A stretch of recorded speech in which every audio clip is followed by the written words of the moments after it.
Hi guys, welcome back. So I've done a few videos on how you could use technology to flip your classroom, the Explain Everything app, how you could mirror your desktop or use screencasting. So then the next thing that I think comes with flipping a classroom is trying to figure out how do you hold your students accountable. So when I first decided that I wanted to flip my classroom, I know that my big concern was how do I make sure they're actually watching the videos? You know, with the old school homework, I guess, or with, the historical type of homework that we would normally use, or I don't want to say historical, the homework that you traditionally use, it's generally practice problems or a worksheet or something like that, or maybe reading notes. So they bring in like a paper copy of their homework to show you that they completed it. So you can easily check, okay, yes, they did it, no, they didn't, and move on. With a video, it's not so easy. You could check their notes every single day, which is time consuming. You could give them a homework assignment that goes with it that students could then, turn in. But again, you can't guarantee that they're watching the video. They could just be copying the homework off of someone else. And to me, homework becomes more, it's more substantial when you have a flipped classroom, because for me, and like I told my students, a flipped classroom means that your homework, your content is delivered in your homework, in the videos. So if you're not watching those videos, you're not getting the content, you're going to fail the class. It's as simple as that. You need the content. So it's very important to ensure that they're watching it. So I was really struggling with how do I make sure that my students are watching this and that they're paying attention while they're watching this. And so again, there's no 100% perfect way to do this, but I did find a website that I absolutely love, and it's free, which I also very, very much love because, teacher, free is always better. And it's super easy to use. So the website is called EdPuzzle. I'm going to go ahead and pull that up real quick. So you have EdPuzzle. If you just type in the address, edpuzzle.com, or just Google EdPuzzle, this is the screen that comes up. And so this is their home screen. So you'll see that you have the button for teachers, start now, or I'm a new student. Obviously, you're the teacher, so you would click here. Again, it's free. Awesome. And when you click here, it takes you to a tutorial. I'll click on it real quick. You start the tour, and it kind of gives you an overview of what's going on, and then you can log in, and then you can create your account. To create your account, you can either sign in using a Google account, an Edmodo account, or you create an EdPuzzle account. So whatever works best for you. All right. Students would do the same thing. So if you scroll down here, there's some information, saves time, engages students easily, and reinforces accountability, which is why I love it, because it really does hold the students accountable for the video. And it's fun to not fun, but well, yeah, kind of is when students are like, I watched the video, and you're like, did you? They're like, yeah. And you're like, okay, I can see if you watch it or not here. And so then they're like, oh. So I did have a couple students that I got doing that, but the other thing I like about it is it kind of taught them responsibility. I told them, I said, look, I get it. Sometimes we don't get our homework done. You're human. We're all human. But don't lie. And own the fact that you made the mistake, and just make sure you don't make it in the future. And so they did that. I would have students that come in, Mr. Sharma, I didn't watch it, I apologize. And I would say, hey, it's okay. Make sure you watch it tonight. Make sure you catch up. So it was nice to have that accountability and be able to open that discussion with students about responsibility for their learning. Some other things I really like about this is that it has an iOS app. So it has an Apple phone app, or an iPhone app. An iPhone app, which is really, really nice, because if you have, say, athletes in your class or students that are really engaged in after school activities, and they're busy and they're out and about for, most of the day, and they get home in the evening and it's late and they're tired and they have other homework and all this stuff. The nice thing about the app is that I had athlete students who said this to me, they'd be waiting around to start their game or to start practice, or they'd have 15 minutes that they're killing.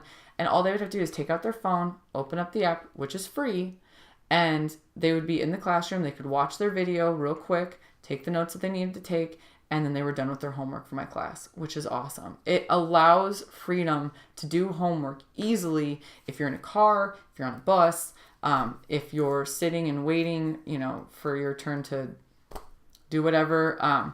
It allows them freedom to do the homework outside of their home, which is really nice. And obviously you could argue, oh, well, they can do that with any homework, but not always easily. Not if they have to pull out a book and all this stuff. They almost always have their phone on them. So it's very easy just to bloop, pull out your phone, watch the video, take the notes if you're having to take notes and answer the questions. So I really liked this a ton. They do not have an Android app yet, but I did have students with Android phones, and they said they would try to use the web browser, and sometimes that would work. So they could access it through their phones. I don't think it works as smoothly, but the Android app should be coming out soon. And then they have a Chrome app that you can use on your Chromebook.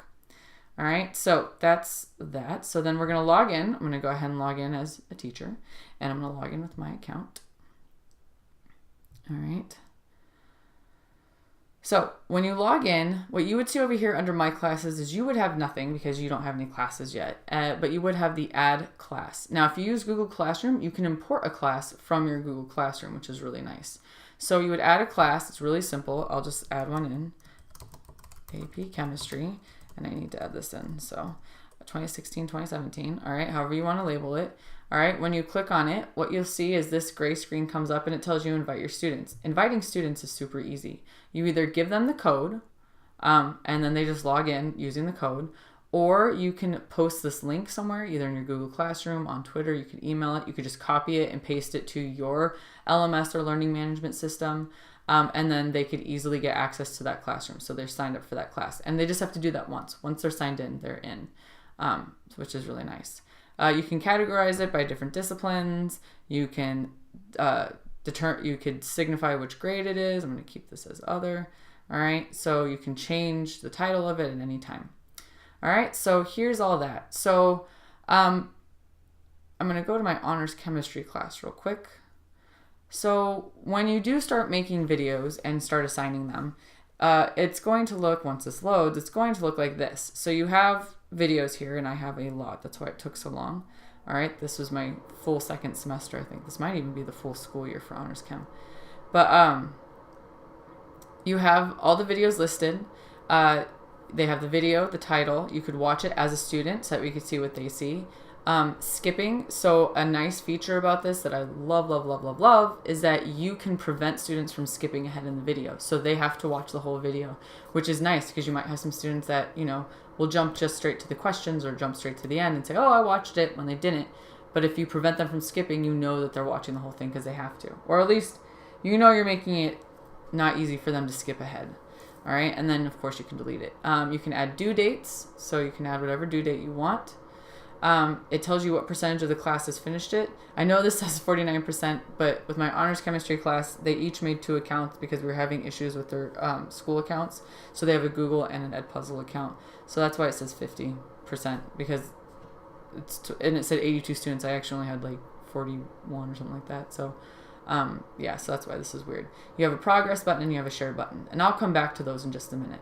So when you come up here, you have a members button, you have the assignments, and you have gradebook. So the members, when you click on that, you see all the members of the students here. All right. Now what you'll notice here with mine, and I've grayed out the names so you can't see the names of the students. Excuse me. What you'll notice here is that I have like 07, and then if you scroll down, you'll see that it says 08. The reason why, and then it has like their first name and last name. When they actually log in, it says their first name and their last name, not last name, first name. And I just did this, because I had 2 honors classes, so I would put their class period on the front, underscore, and then I switched it to where it was their last name, then first name. So I actually organized it so it was in alphabetical order for me, just so that way it was easier for me to pull the grades. So that's why mine looks like that. When your students sign up, it'll be their first and last name. It doesn't go last and first, it goes first and last, which is kind of frustrating, but that's fine. Again, you can connect to Classroom, you can lock the access, or you can delete the entire class. All right. And then you come over here to, sorry, I wanted to go this real quick. You can edit the name, by the way, of the students. That's how I was able to reorganize the naming. You could reset their password, or you can remove the student completely if you wanted to. Gradebook. This is a new feature that is supposed to be coming out this next school year, the 2016-2017, which is awesome, and I'm very excited to see this and use this, because what it is basically it allows you to pull a student's name, and when you pull that student's name, you can see all of the videos they've watched or they haven't watched and their grades if you've assigned questions to it, which is awesome. In the past, if I had students who made up homework late or made up videos late, I would have to go through and pull each individual video and look to see if they had actually watched it or not, and that was kind of a pain. With Gradebook, I just have to click on their name and I can pull up their history, which is just, that's going to be so nice. When you come up here, you have your profile. This is your logout button, share. Then you have my classes, my content, and then search. So my classes is what we're on right now. We're going to go to my content real quick. So here I have a bunch of folders for all the different units. When you open up the folders, you see all the different videos that I've made, and these are my actual videos that I've downloaded from YouTube. So you can create folders to organize it, or you can just have the videos out free for all. You can assign and share, so you have to select a video to do that. You just click on this and then you assign and share. So I'm not going to do that.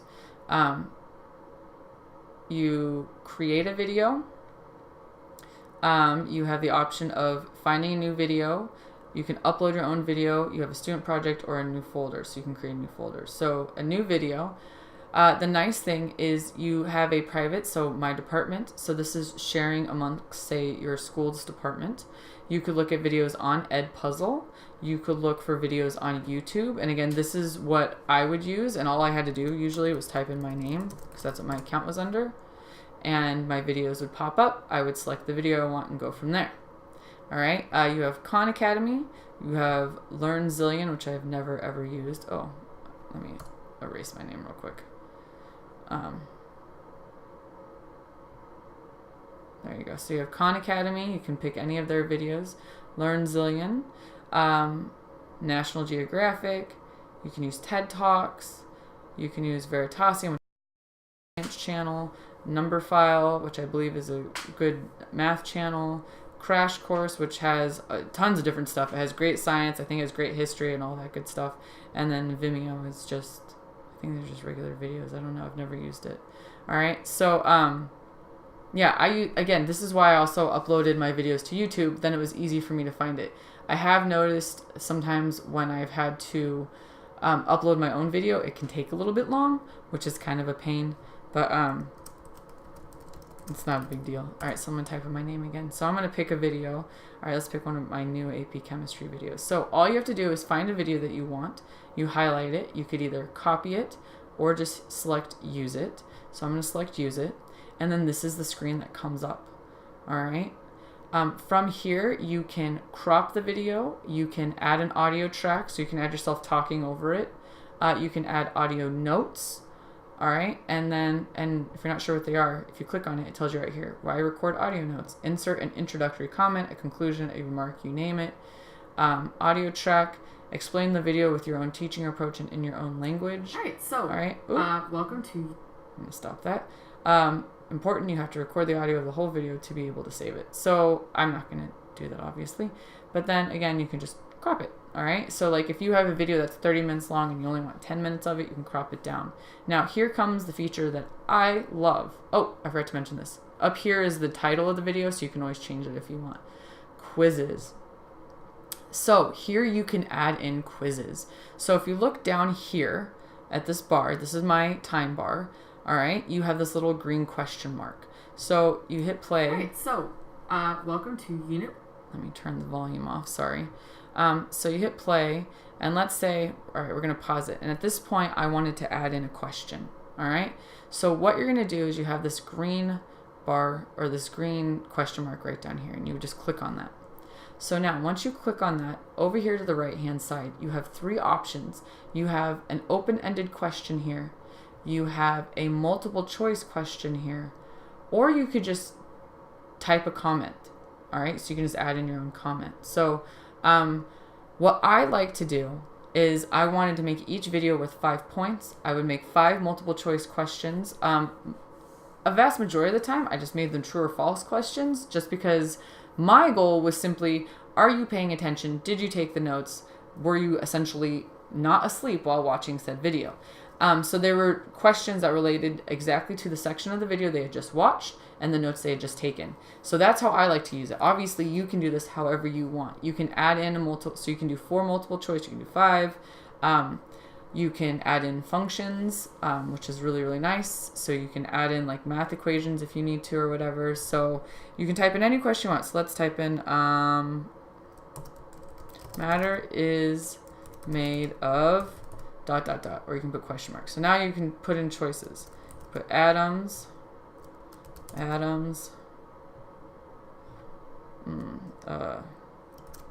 stuff, all right, and however much you want. Now, you have to select which one would be the right answer. For this one, would be atoms, obviously. It does mix up the question, like it does mix up where the answers are, which is nice. Now, the other thing I like here is you have a feedback button. So you can type in like, yes, this is true. Or like for atoms, you could add feedback. This is the incorrect spelling for atoms. You know, so then if they select the wrong answer, they get feedback as to why that's the wrong answer, which is really nice. So once you've done, you can add as many questions to the spot as you want. You can add another one. You could add 4 or 5 of them all in one spot. You can just do one and then move on. So when you're done, you hit save. And then you see your questions here. All right. And it shows you what your options are. And then you just hit continue. All right. And then the video will continue. And then you go to the next spot in the video and you make another question. All right. So when you are done, you can save it or you hit finish. All right. So we're going to hit finish. And it has all your classes listed here. So it says assign to class or share with anyone. You can also do this later if you're not ready to assign it. So here's what I love, the prevent skipping. By selecting this, your students can't skip ahead, which is super, super nice. And then you can also add in a due date if you want as well. So let's make it due next Saturday. All right. I'm going to assign this to my AP chemistry class and I'm going to hit send. And there you go. So now it takes me directly to my class. It shows the video. All right. It shows the due date. It shows what percentage is completed, and then I can share my assignment. All right, so that's how you do that. So this video went a little bit longer than I wanted it to, but there's so much more to this. So in the next couple of videos, I'll go over some more as to how to analyze the progress of the students watching the videos and how to share. So I'll probably do that in the next video for EdPuzzle. So EdPuzzle is something that I highly recommend if you're flipping your classroom. I love it. And it's definitely something worth taking a look at. Plus, again, free, which who doesn't love free, right? All right, so if you do have any questions, please leave them in the comment section below. And if you like this video, please give it a thumbs up. And don't forget to subscribe and share with your teacher friends. All right, thanks so much. Bye.